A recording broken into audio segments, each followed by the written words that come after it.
What exactly is architecture? Is architecture only about constructing buildings? And if a project is never built, can we still call it architecture? In the 1960s, a group of British architects offered a radical answer to these questions. They imagined cities that could move, houses that could be replaced, and even architecture that could be worn like clothing. None of these projects were ever built. Yet these unbuilt visions may have influenced contemporary architecture more than many actual buildings. This group was called Archigram.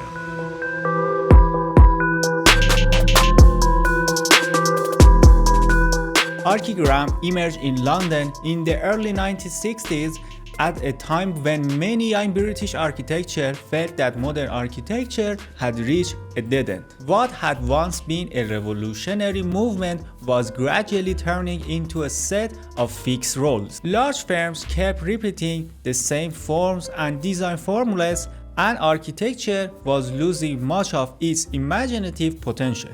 It was in this context that Archigram was born. Drake explains to us. The members of Archigram believed that architecture should do more than simply reproduce the past. Architecture should be capable of imagining the future. Archigram was heavily influenced by new technologies emerging after World War II, from aerospace engineering to electronics, plastics, and military technologies. But their influences were not only technological. Comic books, 1960s pop culture, advertising, and consumer culture all shaped Archigram's distinctive visual language. To them, the city was a living organism, something that should grow, evolve, and even move.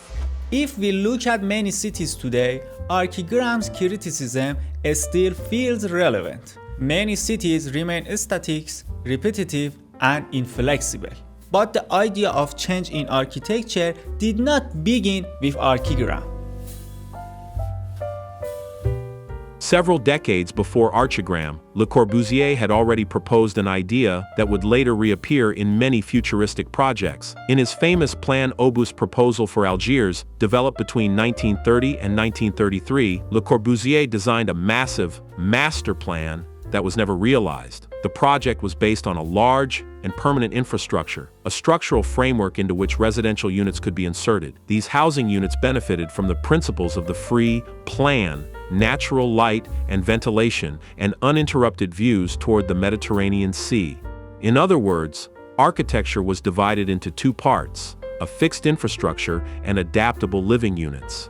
This idea would later reappear in many architectural projects. Even in the contemporary work of architects such as Alejandro Aravena, we can still see traces of this approach, where part of the building is completed by the architect and the rest is left to the residents. For Archigram, however, this level of flexibility was not enough. They wanted architecture to become far more radical. Archigram wasn't interested only in changing floor plans. They wanted to turn the entire city into a machine for constant transformation. The result was a project called Plug-in City. Plug-in City, developed by Peter Cook between 1962 and 1964, is probably Archigram's most famous project. It imagined a city organized around a gigantic megastructure, a permanent infrastructure where everything would take place. Homes, offices, shops, and service spaces would exist as temporary units plugged into this larger framework. Whenever the needs of the city changed, these units could be removed, replaced, or relocated. If you look at Archigram's drawings, one element immediately stands out: cranes.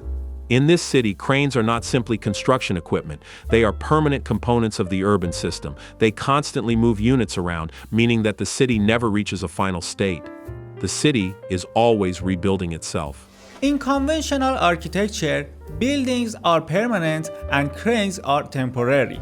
Archigram completely reversed this relationship. The cranes become permanent, while the buildings themselves begin to move. In many ways, Plug-in City remained deeply modern because of its faith in technology, industry, and progress. But at the same time, it challenged the strict rationality of corporate modernism. Archigram believed that architecture should not only solve today's problems, it should also explore possibilities that do not yet exist, even if those possibilities are never built. But if architectural units can move, why stop there? Why move only parts of a building? Why not move the entire building? In 1964, Ron Herron designed Walking City, one of the most radical architectural proposals ever conceived. The project imagined a city composed of gigantic mobile capsules, massive structures supported by mechanical legs that could travel freely across the landscape. This proposal challenged one of the most fundamental principles of classical architecture. More than 2,000 years ago, Vitruvius defined firmness and stability as essential qualities of architecture. Archigram asked a different question. What happens if architecture no longer needs to stay still? Walking City was a direct critique of modern urbanism. In this vision, permanence gives way to mobility. If buildings can move, many social concepts might change as well.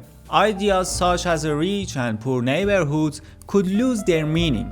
Even the concept of land ownership might be transformed. In the 1960s, the idea of living inside mobile capsules did not seem entirely unrealistic. Humanity had just entered the space age, and space technology was advancing rapidly. For Archigram, the architecture of the future could become just as mobile and adaptable as space technology itself.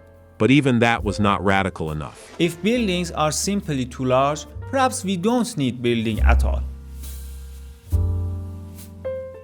With the project Suitaloon, Michael Webb blurred the boundary between architecture and clothing. The name combines two words, suit and balloon. The idea was simple, yet radically new. A person could carry their living space with them like a piece of clothing, and whenever privacy was needed, that compact package could unfold into a habitable space. At this point, architecture was no longer a building. It became something personal, temporary, and entirely mobile. Suitaloon is often considered one of the earliest examples of wearable architecture, a concept that continues to reappear today in research related to digital design, responsive environments, and even space exploration.